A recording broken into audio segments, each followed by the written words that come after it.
Hey, you guys, this is Josh with Homesteading Family, and welcome to this week's episode of the Pantry Chat Food for Thought. Carolyn is not with us today, but I am really excited to have Rick Stone here. Rick considers himself a gardening nerd. He loves being in the dirt and watching things grow. He's a master gardener, but says much of his gardening knowledge came from and still comes from learning from the mistakes he's made. Over the last 25 years, he's learned a thing or two and has become passionate about teaching people to start their own vegetable gardens that will open the door to a world of organically grown fresh fruits and vegetables. And you all know that that's one of the things we're all about here at Homesteading Family. Now, Rick's the principal author and creator of Our Stony Acres, along with his wife, AJ, and their goal is to help you become a better gardener. So I'm really excited to have Rick here today. We're going to be talking about ways to extend the growing season in cool weather areas, hopefully help you get your garden going earlier this year. Hey, Rick, it's really cool to have you here. How you doing? Good to be here. Thank you for having me. Oh, absolutely. This is just such an important topic, when we first moved up here to North Idaho, and some of the folks we were getting to know heard we were growing outside of the main growing season, like June to maybe early October. They thought we were pretty weird, and just most people, put seeds in the ground in June and got going. But there is a lot more we can do with our growing season. You're in a cold season, right? And outside of Salt Lake City, Utah. Yeah. And we are not just confined to warm weather. And this is actually one of my favorite topics. I love season extension, mainly because I love the fact that I'm getting and growing vegetables at times of the year that people just don't normally even think about it. I mean, right now in my garden, I've got a cold frame full of lettuce and other greens that are coming along that we'll start harvesting here in the next week or so. These are ones that we overwintered for this time. We're just finishing up our carrots. We've got a big cold frame full of carrots that we'll probably finish harvesting up in the next couple of weeks. And then we kind of shift into spring planting extra early. And I know it sounds like, March seems like a really early time to be planting, but if you throw in a few of these simple ideas, it's pretty easy to actually really extend your growing season. Yeah, that is really cool. You're harvesting fresh vegetables in Utah in early March. What's your elevation there? So we're at about 4,600 feet here. Yeah. So we're not super high, but we're considered zone 6B. We live closer to the river, and so we get our frosts a little bit earlier in the fall and later in the spring because we're down kind of in the valley. But it's a decent cold. We're obviously not as cold as a lot of people, but we have a decently hard winter. Yeah, well, that's a real encouragement. If you can be harvesting some vegetables in early March in Utah at 4,600 feet, then a lot of the folks out there can do that, as well. And I think the other thing people should know about you is you are also in I think, suburban environment, right? Yeah. So we live south of Salt Lake City, and just in one of the suburbs of Salt Lake City, essentially on a quarter-acre lot. So yeah, you guys, that's one of the things we try to share with people is you don't have to move to the country. I mean, a lot of us want to, and a lot of people are, and that's good. But there's so much you can do right where you're at, at home there with a few skills. For sure. So we're gonna dive into that a little bit today. But what's some of your favorite crops to grow? In the wintertime, out of season, I really like, obviously summertime tomatoes, potatoes are actually one of my favorite. Part of that is because I grew up working for a potato farmer, and that just kind of got ingrained in my soul, I guess. But this time of year, though, our favorites are kale. And I know most people don't like kale, but if you haven't had kale in the middle of the winter, it's a totally different beast. It changes, the cold weather changes the taste a lot. We grow a lot of spinach this time of year because it's very hardy. Carrots, winter carrots are just amazing. We call them candy carrots. All my family and in-laws come to our house to try the carrots just because they're so much sweeter this time of year. That's one nice thing about off season is everything tastes better because the cold usually causes stress in the plant that converts starches into sugars. And so you usually get a lot sweeter vegetables this time of year. So this time of year, spinach, carrots, kale, Swiss chard, those are the lettuce. We're not quite into the lettuce season yet. Lettuce isn't as hardy as some of the others, but those are the things this time of year that we really enjoy growing. And then coming up really soon, we'll be, planting our brassicas and things like that as well. Right. Nice. Did you plant those in the fall and then you're wintering? Yeah. And that's a big part of the whole season extension is the timing and getting the timing right. If I were to plant them in January, they wouldn't do anything until March, Yeah. So those carrots were planted the 1st of August in our area. It's usually about 8 weeks before your first frost is when you start doing that planting. So we planted those about August 5th. And then they, we usually start harvesting them about mid-October, 1st of November, right around there. And then we'll harvest through the winter. Nice. Yeah, that is nice to have a supply of fresh vegetables. And I know a lot of people do that. We struggle with that because of the amount of snow that we get. I don't know how much snow you get there or what you see people do, but we'll have anywhere from 1 foot to 2.5 foot of snow on the ground all winter. And so for us, I haven't figured out a way yet to, grow those carrots and be able to harvest them reasonably. Besides, the ground freezes about 2 foot deep as well. So one of the things that will help is some cold frames. So we grow all of our winter stuff either in a cold frame or a hoop house. For you guys, you're probably a little bit too cold for a hoop house to help you through the winter, at least. But a cold frame, if you can get it in a good position where it's protected, maybe up against the south side of a building or something like that, where it, where you can keep the wind off and hopefully keep the snow down a little bit. Those cold frames will actually stay, if you can, and depending on, if you have a cold snap, like, we talked about, sometimes you'll have some temperatures that drop down below freezing or below zero. Right. At those times, you actually want to leave the snow on the cold frame. That will act as an insulator. But when things start to warm up, you go out, clear that snow off, and then the ground will very quickly thaw inside the cold frame because your temperatures in the cold frame are going to be 30, 35 degrees warmer than it is outside. So your ground will thaw and it makes it really easy to harvest things like carrots and turnips and stuff like that. Nice. Yeah, that's real confirming of something we're working on. We started playing with it last summer, but we've created some terraces right in front of our house, and we had a slope that was just useless, but it was south and southwest facing.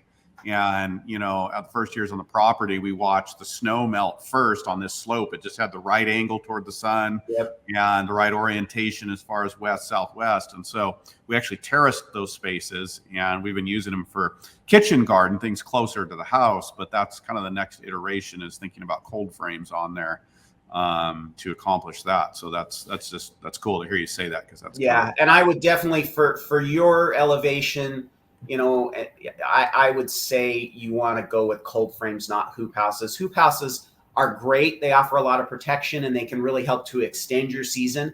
In the dead of winter, they're just a little bit too unprotective. So cold frames are the way to go.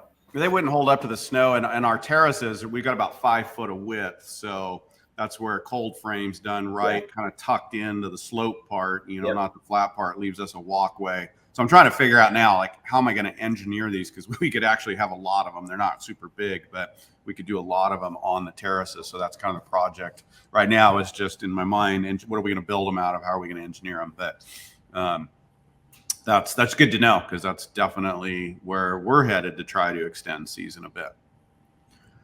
So let's dive in here to ways to extend the growing season in cool weather areas. And, we're just already there talking it through here. Is it possible to grow some type of crop year round in an area like yours and mine? Yes, for sure. So the colder you get, obviously, the harder it gets. People that live in like zones 3 and zones 4, it's really pretty limited what you can grow in the wintertime. You're down to the most hardy crops, which are going to be spinach, kale, Swiss chard, carrots, and mosh, which is a green, a leafy green. It's also sometimes called mosh, or sometimes it's called corn salad. Okay. Yeah. Those are the hardiest of the plants, and anybody should be able to get some harvest from those year round. And it'll only, obviously you're going to have access issues with snow and things like that, but you should be able to get those to make it through the winter, even in those coldest areas. Once you move into zones 5, 6, 7, then it really broadens out. There's a lot more greens that you can grow, a few more root crops that you can grow as well, all year long. So the most important thing is to get them planted at the right time, because they don't do a lot of growing during the winter time. Right. You have to have them ready to harvest essentially before that really cold weather settles in. Otherwise, they're just going to sit over the winter and then start growing again in the spring. So as long as you get your timing right and choose the right crops, if you live in zone 3 and you want to grow broccoli in the wintertime, it's not going to happen. Right. It's just not hardy enough. But kale, yes, or mosh or carrots, those things will do really well. So, broad range, there's actually about 30 crops that will grow during the wintertime, depending on where you live. Yeah. It just kind of ranges from where you live. So if you're working in a cold frame, and we're gonna talk here in a method about different methods, but if you're working in a cold frame, so you got to start those seeds, 6, 8 weeks, depending on the plant, to get it to maturity or real close to it. You don't necessarily have to go by last frost though, because the cold frame is going to extend your season. No, you can still push it back a little. Would that be right? The last frost date, choosing to plant 6 to 8 weeks before your last frost date, gets you to the maturity at the right time, even with the cold frames. The problem is not the cold, it's the light. So once we hit about the 1st of November, and that obviously that depends on how far up you are, latitude wise. But once we hit about the 1st of November, we drop below 10 hours of sunlight every day. And once we hit that 10-hour mark, everything except for mosh stops growing. Okay. There's just not enough sunlight. So it will continue to grow a little bit, but just a little. There's no aggressive growth during that time with the sunlight being so low. And so that's the key. So we have to get them to maturity before we lose that sunshine. And then we protect them over the winter. Basically, we put them in cold storage using those cold frames. Right. Cool. Well, let's talk about then different methods for cold weather gardening, kicking off with cold frames. We're already here. And I think maybe give an explanation of what a cold frame is, and then what are some options for cold frames. Okay, great. So basically a cold frame is a box that we put on top of our garden beds, whether it be a raised bed, an in-ground garden, whatever it is, it's a box that we put on top. Normally it will have wooden or some type of solid sides with a glass top. It can be plexiglass or it could be glass. And a lot of people use old storm doors and storm windows to make those from. That's an excellent option.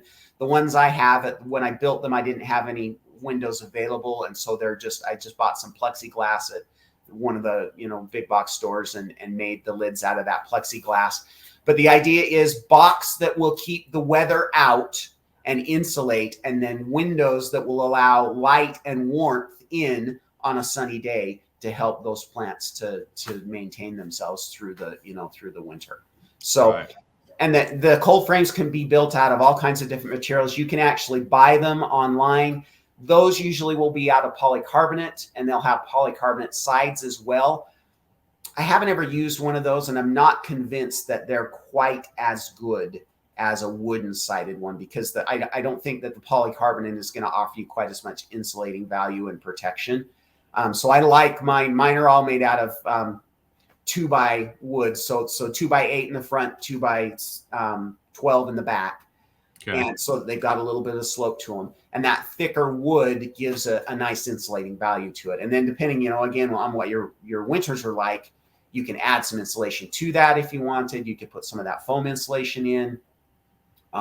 You could put straw bales or hay bales around it.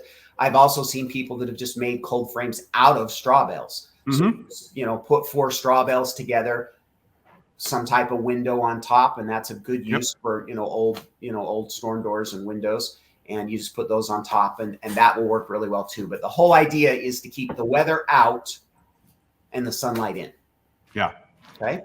Cool. No, I like that. I like the straw bales, and just, you can get really scrappy with this. You can certainly make them look really cool and really good, but you can also get really scrappy and stack up materials. Yep. To make it happen. As long as it keeps that wind out and lets the sun in, you're good. Yeah. Cool. What are some other methods besides the cold frame itself here for cold weather gardening?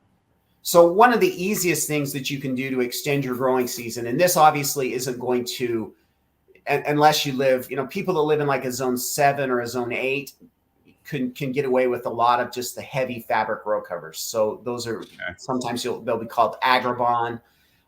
Just the good, thick, heavy frost covers will extend your growing season an amazingly long amount of time. You could add 6 weeks to the end of your season and the beginning of your season just by using those row covers, depending on where you live, especially in those warmer zones, protect things at night. So that's a really simple way to do it. Then we have mini hoop houses, which are really, really good, especially for those of us that live in zones 6, 7, and 8. 7 and 8, a lot of people that live in zone 7 and 8 will be able to extend through the winter just using hoop houses. And those will be, in size will vary, but usually you're going to just put some hoops over the top of your garden bed and then cover that with a plastic and tack it down good so that it doesn't blow around in the wind. And that will provide you with a lot of protection. And then, of course, when it gets really cold, you can always throw that heavy fabric row cover in as well for an extra layer of protection. And you can do that in the cold frames also. So when you say mini hoop house, like range of size, because you're not talking high tunnel. No. So high tunnels is next on my list. Mini hoop houses are usually going to be no more than about 4 feet tall off the top of your bed. Mine are about 3 feet tall, but I have them hinged so they open up away from the bed so that you can get in and work and everything like that.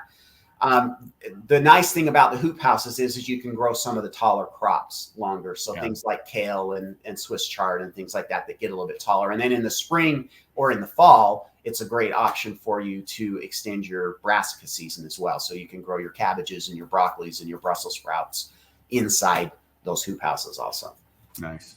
So that's a really good option. Then you've got the high hoops, which I'm not...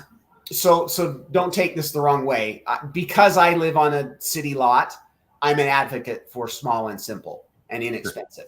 But a high hoop is a great option. So if you have the space to grow in a high hoop, those are going to be the same scenario, only you're going to be able to walk inside them. So those will usually be made out of like electrical conduit. You bend that into the hoop shape. And then you're going to cover that with a usually in that case, you're going to use like a greenhouse quality plastic over the top. You're going to have to set up some venting systems, some door access and, things like that. Those can be a lot of fun. And again, those can vary from 10 feet long to 80 long. Yeah. I've got a friend who lives just a little bit south of us that has one that he grows in. And he's got a couple of acres, and so he's got the space for it. And it's a 60 by 25 foot hoop house that he's put together. That's really, really nice. And then of course you can grow in greenhouses. And so everything we've talked about, you can do in the high hoops and the greenhouses. I don't normally push them just because I'm an advocate of cheap and simple. Where greenhouses and high hoops end up costing thousands of dollars, where cold frames and mini hoop houses are in the hundreds. Yeah, and it's going to depend a little bit both on how much land you have, but also your needs, your family needs. You may not need to push that hard and grow that far, also your climate. But we're like us, where we'd love to get to the point of having a high tunnel. We're regularly feeding 12 to 16 people at the dinner table, and would love to extend our season better. We do a decent job at it, but that high tunnel would help us with that a bit. Yeah. What do you think if you're going to that scale? And this is just a little off. I know where you usually go, but it's helpful for people thinking of it. the high tunnel, and then being able, even inside the high tunnel, to do mini hoop houses or, row covers to get that double or even triple layer in these colder environments like we're in. So one of the people that's kind of the father of season extension, his name is Elliot Coleman. Mm-hmm. Right. He does a lot of that. And at first the work that he did was high hoops with cold frames. And then he found that in he's about a 5, I think he's about a 5A, 5B. He found that with the high hoop, all he needed was heavy fabric row cover inside. And for each of those layers, you gain about a zone. So if you live in zone 5 and you put a high hoop with heavy fabric row cover, all of a sudden you're gardening in zone 7. Inside that environment. And so I think that's a fantastic idea if you have the space. And, I would love to have that much space. We're actually looking at a slightly, our family's all around here in the city. So we're stuck kind of in the city, but we are looking for a little bit bigger lot so that we could do, a little bit bigger scenario there. Very cool. Okay. So moving on, and we started to talk about this a few minutes ago. How important is timing and crop selection to season extension? So massively important. That's the most important and the first step. Like I say, there's about 30 crops total that can be extended further than we think. They're all cool season crops. Obviously, the warm season crops, your squashes, your beans, your tomatoes and peppers, once it gets to freezing, they're done. Okay. But all of these cool season crops have varying degrees of hardiness that we can, use and gauge. So kale, super, super hardy. Spinach, super, super hardy. Broccoli, frost hardy, but not really hard. When it gets down in the 20s at night, even the mid 20s at night, all of a sudden broccoli's in trouble. Okay. Yeah. But kale is not going to blink at 10. It's not going to have an issue with that at all. And so you choose the right crops and then getting them planted so that they're harvestable at the right time is super important. So if you want a fall crop of broccoli, you're going to get those in. You're probably going to want to put starts in the ground about 6 weeks before your last frost date. And then you're going to protect those with a hoop house. That's going to extend your harvest season probably into November.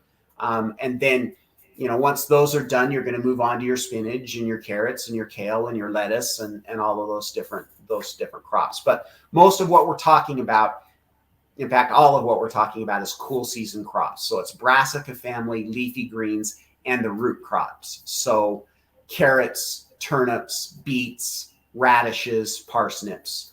Those are the crops you're going to choose. And then generally timing, with the exception of the brassica family, the timing is you're going to plant seeds about 6 to 8 weeks before your last frost date is kind of what you're targeting. And that should usually give you the time that you need to get those grown to maturity. Then you protect them. You put that when the cold weather starts arriving, you cover them up with the cold frame or the hoop house, and away you go. All right. I like it. So what about utilizing microclimates to extend your growing season? So that's actually a lot of fun. And you have to get to know your yard or your land a little bit. You're always going to have areas in your property that are warmer.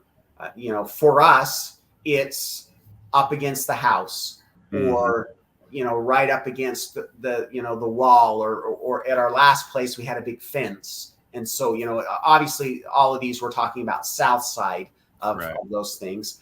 In other cases, you may have an area where you have a hill that protects from the wind and keeps things a lot warmer. You may have, up against a barn or some type of outbuilding or something like that, where you'll find that it's significantly warmer in those areas, and that's going to help you to extend that growing season. And especially when you get into the colder zones, those are the things you really want to start looking for. Is you want to find those places where the snow melts first. Yep. And those are the areas that are that are really going to do well for you microclimate wise.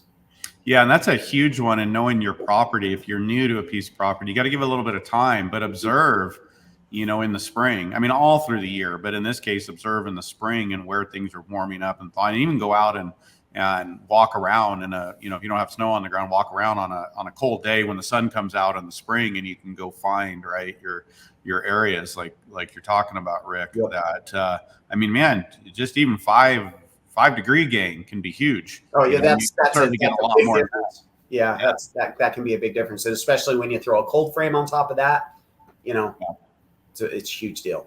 Yeah, and this isn't really in the notes, but you can also create a microclimate. If you don't have one and you're looking for one, you could put up a fence or a boarded wall or some panels or something south facing. Yeah. Even if you don't have one where you need it, you could create something like that. Exactly. Microclimate. Especially if you do something that's brick or rock. Yeah. Because that during the daytime, that's going to retain heat. At night, it's going to put it off. And so those are really good options. Yeah, people sometimes take, if you get into a hoop house or high tunnel, people get into sometimes not just that mass, but barrels of water, but essentially creating that mass, right? Yeah, that can collect that heat and then let it off through the night. Yeah. Now, remember, with season extension, one of the most important things is that sunlight. So don't just because you've got an area that's nice and warm in the late afternoon, that might not be the best, because it may be getting that late western sun, but it might only be getting 3 or 4 hours of that late western sun during the wintertime, and that may not be enough for you. Yeah. So make sure that you've got a good even exposure and you get sunlight hopefully all day long, when we're talking about season extension.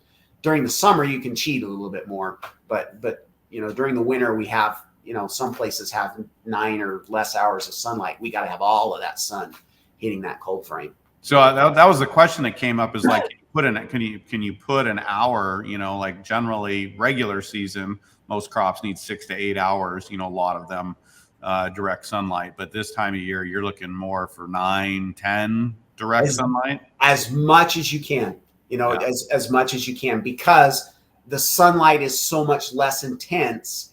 And even though an area might have 8 hours of sunlight in the summertime, direct sun, it has light all day long in the summertime. It'll have light 12 to 14 hours a day in the summer. In the wintertime, the max it's going to have is like 9 hours. So we got to have as much exposure as we possibly can. So no trees, no shade, no shadows, when we're talking about beds that we're going to be growing in the wintertime in. Yeah. Cool. Let's talk about extending the growing season without additional structures, just, for people. And this is what we've done over the years as we've gone through our journeys, just trying to figure out how to do it. Because a lot of times we haven't had the money for structures and still aren't ready to do some of the advanced things or even create enough cold frames for the amount of food that we need. That's actually a pretty sizable project. So we're starting little ones. But what are things that people can do to help extend the season, without additional structures? Well, without structures, the first thing would be go and buy yourself some fabric row covers. If so, for example, right now, 1st of March is when we're filming this video. As soon as the snow melts, we've got about 6 inches of snow on our garden right now. But as soon as that snow melts and the garden dries off a little bit, I'm going to go out and plant. Okay. So I'll plant some carrots, I'll plant some spinach and some lettuce and some kale and some Swiss chard, things like that. Those are going to go in, and then I'll throw a heavy fabric row cover over them and just let them go. Okay. Those are all low light requirement plants, and I'm just going to let them grow, and they're going to grow underneath that fabric row cover, and I'll get a harvest weeks before anybody else in our area because of that protection.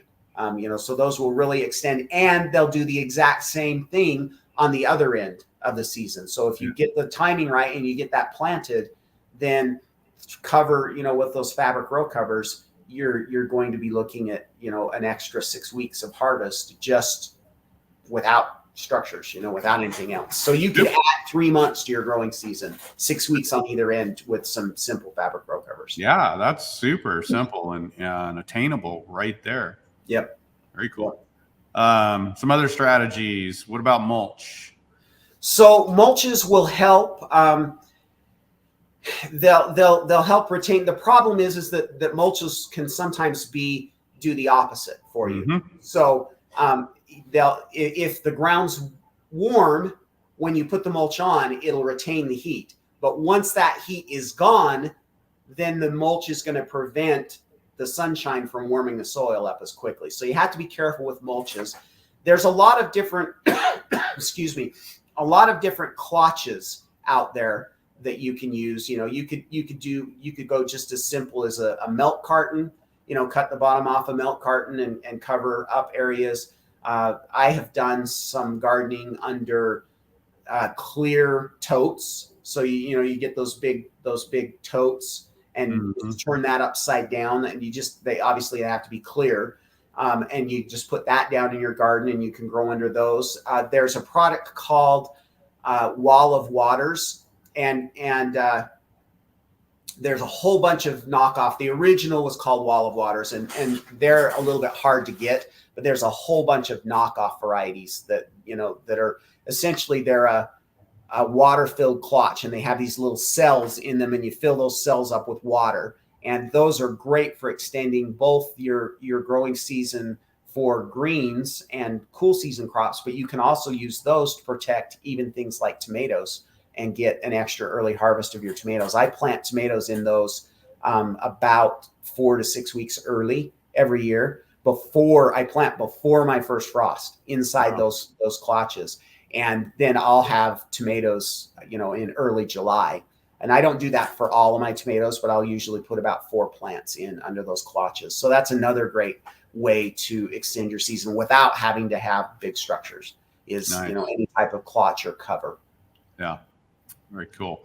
What about, and we covered this, but maybe if you can go through the list again, just those hardy crop choices, just in case people missed it. What are these earliest ones that you're talking about? When the snow melts, you can get out there and kind of run with them.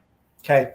So basically any green, so collards, kale, Swiss chard, lettuce, spinach, mosh or corn salad. There's one called Claytonia. And then, then all of the Chinese greens. So pak choy and bok choy, even Napa cabbages, all of those are going to do really well, really early in the season. The hardiest of those will be spinach, kale, mosh, Swiss chard. Then lettuce and the Asian greens kind of come in after that. So all of those are going to do really well. Then you've got the root crops like carrots, parsnips, turnips, beets, and radishes. All of those are going to stand up well to the cold temperatures. And then you'll have the brassica family, basically. So here we're talking broccoli, cabbage, cauliflower, Brussels sprouts, kohlrabi. All of those are going to do really well. Collards and kale are also in that family, but they're even hardier, and so you can get those in earlier than you would the others. So all of those that's a good starter list for you. You've got things like rutabagas that do pretty well, but their timing is really kind of funky. They're more of a fall crop. And turnips are great, especially in the fall. They'll be pretty hardy as well. So lots of fun stuff that you can grow. And then there's dandelion and minzua and a bunch of kind of random ones that we don't hear as much about. Yeah. Do you ever grow any perennials, leafy greens like oh gosh, now they're all going to evaporate out of my mind. But Good King Henry and sorrel, do you play around with those at all? So Good King Henry, I'm not familiar with. Sorrel we have done before, and our chickens loved the sorrel. We liked it. The problem is you're never going to eat a sorrel salad. Yeah. It's kind of really strong and stuff like that. And so that would be something that you would do on a fairly limited basis. There are a few other herbs. Parsley does really well and winters really well. Cilantro, although it doesn't overwinter, it's one that you can get planted really early also. And especially if you give it some protection, it will do really well in the spring, and it won't bolt as quickly if you can do that. So Yeah. yeah. Cool. What are some crops that people can grow indoors over the winter, if their garden is in snow? So this is fun, and I'm going to take another drink here. I apologize. I've been fighting a cold for a week. We have been doing a lot of experimenting the last few years with that, and especially we kind of upped our game this year just because we're mostly plant-based, and so we eat a lot of salads and a lot of greens, and lettuce prices have been out of control. And so we wanted to really experiment with lettuce indoors. And we've had a lot of success this winter, just with the south-facing window. Now, we did start with starts. So I fired up my seed starter in November instead of in January like I normally do. And we started planting lettuce under the lights. And then we moved them into a south-facing window in our kitchen. And we've got a kind of a corner window that has an east and south exposure to it. And we've had greens growing, different types of lettuce. We tried some spinach as well, and it did well, all growing just in that sunny corner window all winter long. So my wife said, as long as it looks nice, it's fine. And so we got some of the nicer smart pot, the kind of colored fabric smart pots, and some clay pots, and just have that window loaded with lettuces. So if you've got a good south-facing exposure, you can do that. If you really want to get aggressive about it, you can buy some grow lights and you can grow things indoors. The problem I have with that is I feel like the input is probably not worth the output in those situations. You're putting so much energy and power into those grow lights just to get lettuce. Do you think it would be cost effective, like talking about lettuce prices going up if you were growing? And I'm asking because I'm actually thinking about doing this fall and winter, is actually just because we have our seed starting racks and then they sit empty all winter. And I'm like, you know what about taking some of the flats and growing microgreens in them under the lights, just 4 to 6 inches tall, bed of soil, it's a couple inches deep, just to get some easy fresh greens right there off the kitchen. Is that is that viable, like cost wise, what you're talking about, the energy? Okay, so microgreens, different scenario. Okay. So let's go back to really quickly. I've never done an analysis, and I guess I should, because I'm a geek at this, but just the really powerful grow lights put off so much power and so much energy that I don't know that it's cost effective. When we start moving into microgreens, those don't need the grow lights. Those can just grow under shop lights. Yeah. And then we're not putting out nearly as much energy. An LED shop light doesn't cost very much to run, and you only need to run it for about 12 hours a day. And so when we start talking about microgreens, that's a different scenario because they're quick to grow. They're very dense. They're very nutrient dense. So there's a super big bang for the buck, with that. And so microgreens are a great way to do that. We've had a lot of fun this winter experimenting. We've grown microgreens for quite a while, about 10 years on and off. But this year we got really serious about it, and we started expanding into things like sunflower and buckwheat and beets. We've got some cilantro that I've yet to try because cilantro tastes like soap to me, but my wife wants me to grow some. On top of, we grow broccoli and radish and things like that. And so there's a lot. And when you start looking at like the buckwheat and the sunflower, those are pretty bulky greens. Yeah. There's a lot to them. And so those can really, and the other thing is, if you want to, start your own business, depending on where you live, because you got to live somewhere where it's trendy, but there's a lot of people that grow microgreens and make a pretty good living growing microgreens as well. So if you wanted to grow and sell microgreens, that's, another scenario that you could do if you can find a market for it, as well. But if you're just talking about providing your own food, start a tray of microgreens every 3 days, depending on your family size. For us, we start about once a week because it's just the two of us now.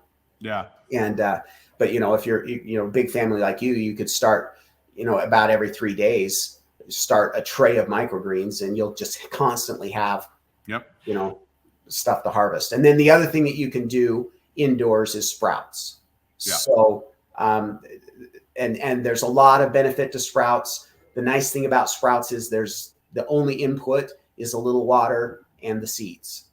So you don't have to have light. You don't have to, have any of that. You're just, putting some seeds in a jar and rinsing them off twice a day. And they grow in about, 5 to 7 days. You've got a harvest of those as well. So those are good options too. That makes a nice salad right there. Some microgreens and some sprouts. Yeah. With some lettuce from your window, and you're in good shape.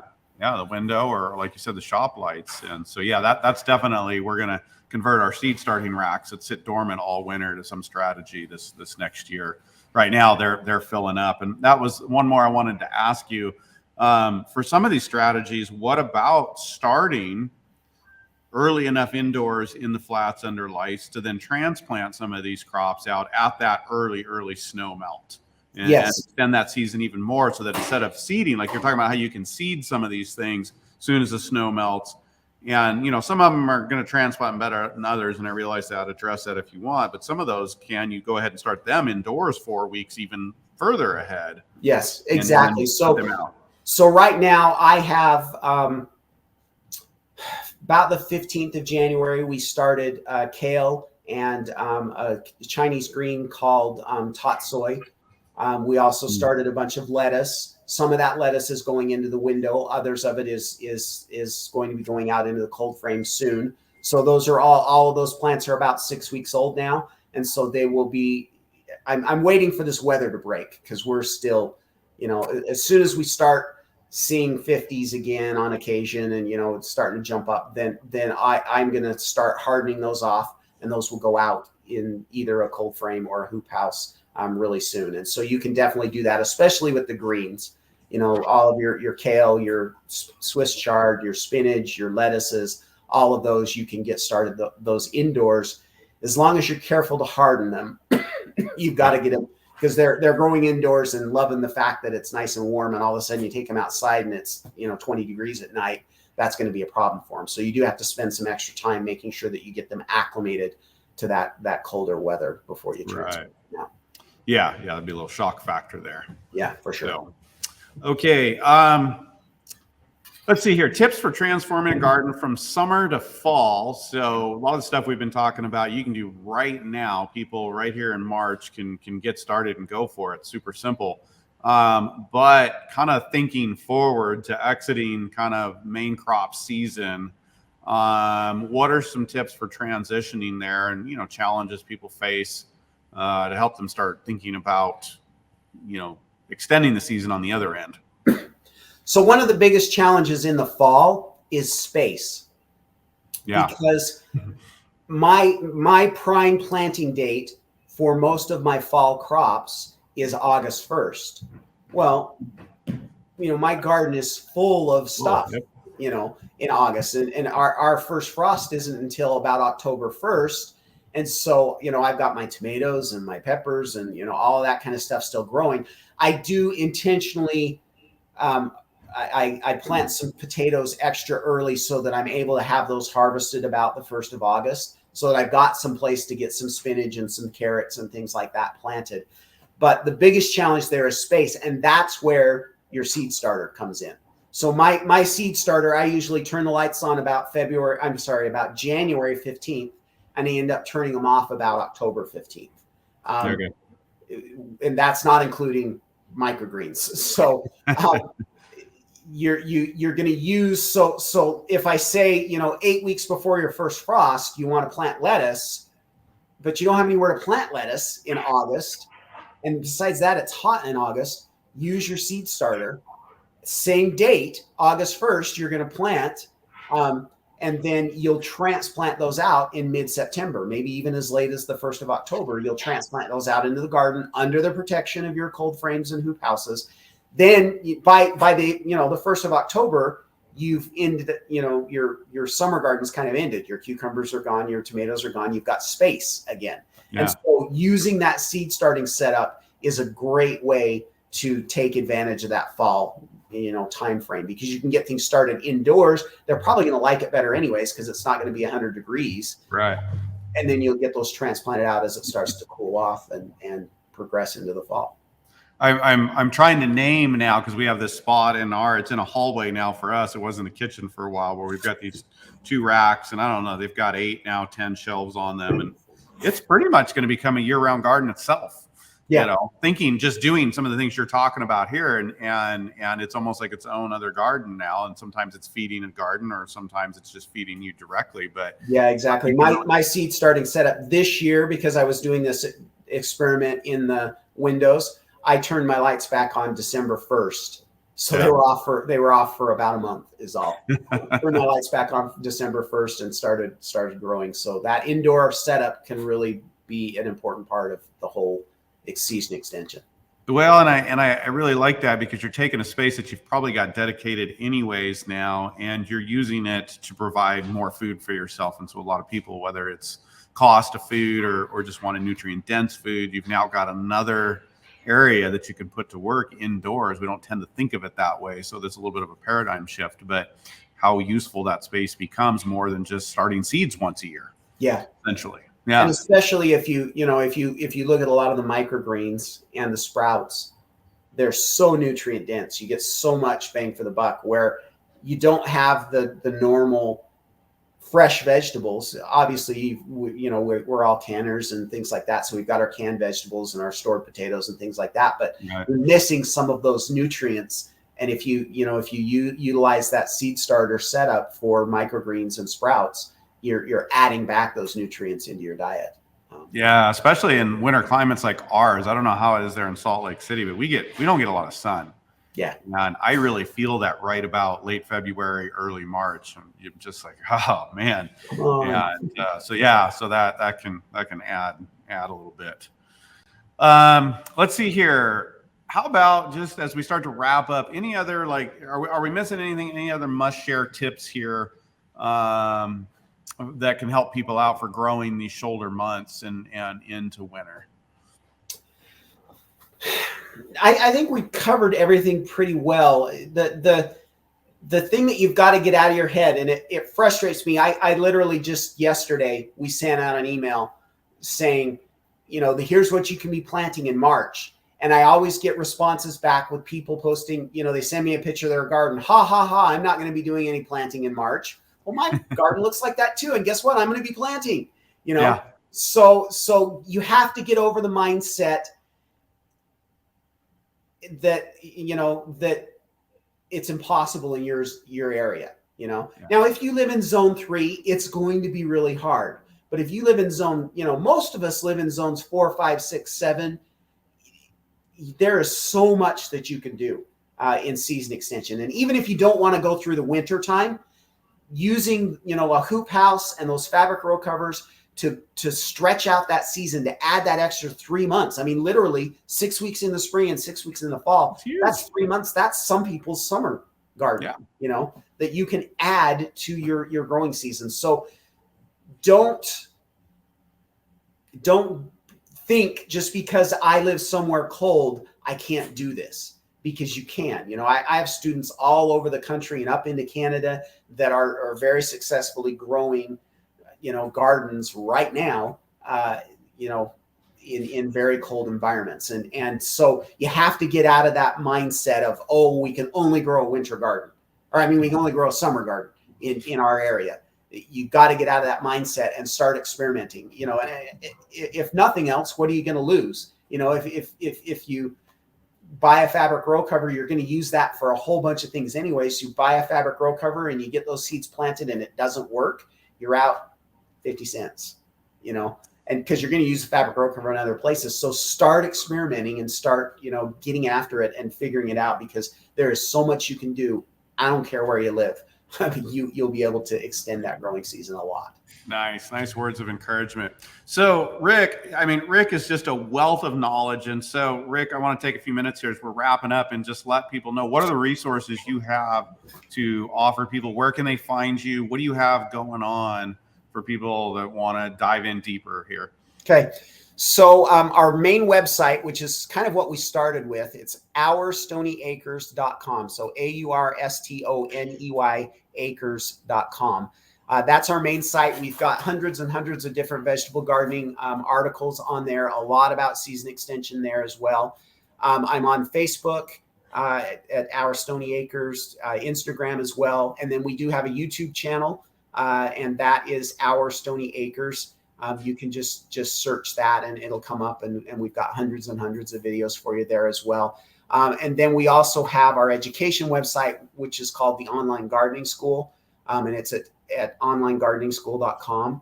And that's where we have our, for sale courses and things like that. So one thing that I did want to talk about with this season extension, and this will sound funny, but we teach, I have a master course, a year-round gardening master course, and we teach it in July. And I know we just spent all this time talking about winter gardening, but we teach that class in July because I want you to know what you need to know and get ready for the fall planting season, which is, for most of us, you're going to be planting sometime in August for that fall planting, fall and winter planting. And so that master course, we have a little mini course that kind of gives you a taste of it, that will include a link that you can go, and it's a free mini course. It's about 45 minutes long, goes through a lot more about these different crops and things. And that's a good place for you to kind of get a start on that as well. Cool. Well, we will link to all of that for you guys down below, and just want to strongly encourage you to go check Rick out. He has been a huge influence on Carolyn and I in our gardens, and some of the strategies, and even some of the things that I'm saying we're going to do are coming from Rick outside this conversation. So he can really help you guys learn a lot and boost your production and your gardening efforts. So really encourage you to go check out those resources. And Rick, it's been really exciting to hang out with you, and I'm looking forward to meeting you in May as we, look at some future endeavors and maybe a class together. So really excited about that. And you guys all have a great day and a great week, and I will see you soon.